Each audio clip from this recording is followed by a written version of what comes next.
Hi, I'm Ginger Z from NBC5 in Chicago. If you're watching this video, chances are you or someone you love has sustained a brain injury. And while this is a very difficult time, I have some good news. You're not alone. The Brain Injury Association has gathered a group of experts to answer some of the questions that you might have. Now, these experts include medical professionals, but in this video, you'll see more than that. You'll see individuals who have sustained brain injury, and you'll hear from their family and friends as well. Brain injury is an insult to the central nervous system. By the central nervous system, I mean either the brain or the spinal cord. In this case, we're talking about the brain is the most complicated, the most important part of the entire body. Injury to that brain can occur in a variety of ways. It can occur by trauma, a car accident, or blunt injury. It can occur by a fall. It can occur as an injury from a blood vessel problem, a blood vessel breaks, an aneurysm, or an arterial venous malformation. It can occur from tumor, which affects the brain. It can occur from infection. Anything that affects the brain, the central nervous system, can be considered a brain injury. Most likely family members who have gotten a terrible phone call in the middle of the night or in the middle of the afternoon saying someone's been hurt, please come to the hospital. And over the course of a period of hours or days, they've come to understand that someone in their family or a close friend or someone meaningful to them has suffered some sort of a trauma, which has caused them to possibly lose consciousness, at the very least to have suffered some sort of a brain injury. The question comes, how long a patient has to follow with the rehabilitation doctor, the neuro rehabilitation physician, after discharge, after any of these different, types of therapies. And I usually tell my patients the rest of your life. In an instant, brain injury can be devastating to someone's life, obviously the person involved, and also to their family, friends, and coworkers. And I speak from personal experience. My stepmother had 2 brain surgeries to remove cancerous tumors from her brain. This happened over the time of about a decade. After a catastrophic injury, families are often faced with a lot of overwhelming feelings, emotions. They're being fed a lot of information about their loved one. Obviously, the emotional distress really takes a toll on them.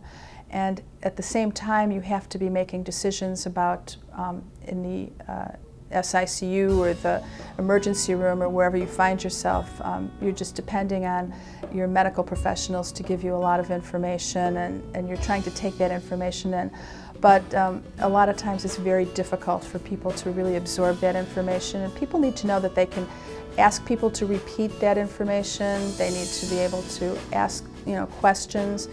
We always advise people to call their Brain Injury Association to, no matter what stage of the injury or what kind of information you want, they will be able to help you formulate questions to ask in any particular circumstance. Recently, I've had the opportunity and the privilege to be with someone whose sister had a very severe brain injury.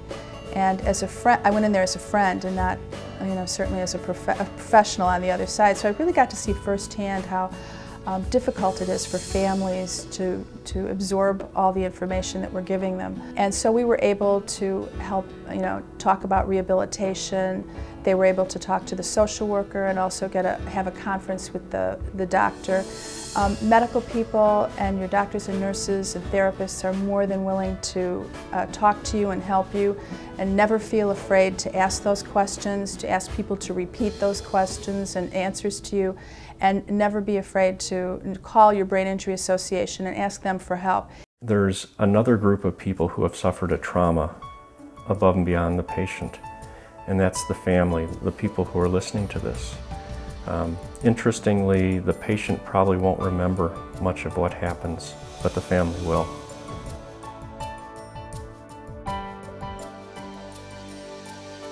Well, it was on March 9th, 1980. He was going out with his friends. We got a call in the morning at 4:30 from a police officer saying that if we are Mr.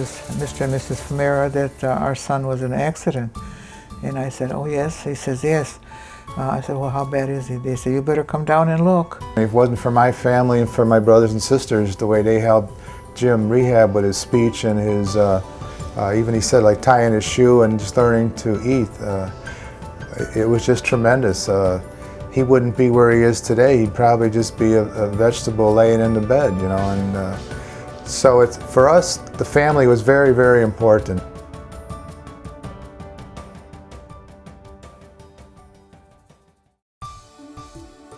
What happened to me, I was hanging out with some guys on my block one day, and all of a sudden I got jumped on, and I woke up 3 months later at the hospital, and the doctor told me that I'll never walk again and I'll never see again. I went to a rehabilitation center, and it was hard on me, even though I was kind of hard-headed. They taught me how to do a lot of things that I never thought I was able to do, because during my incident, I gave up on life. You know, when I went to therapy, I learned how to, they made me get up out my bed and dress me and stuff like that. Taught me how to walk and talk again, transfer myself from my wheelchair to my bed, and do everything that I thought I wasn't able to do before in my life. My family was there for me. They gave me a lot of inspiration in my life, because I gave up on life. And my family kept telling me that I do have another chance, don't give up yet. So therefore, I listened to my family, and that's what made me a stronger person. The hope that made me out today was being with positive people, not leaving the people alone that I used to be with. You know, my whole life has changed since I've been with more positive people.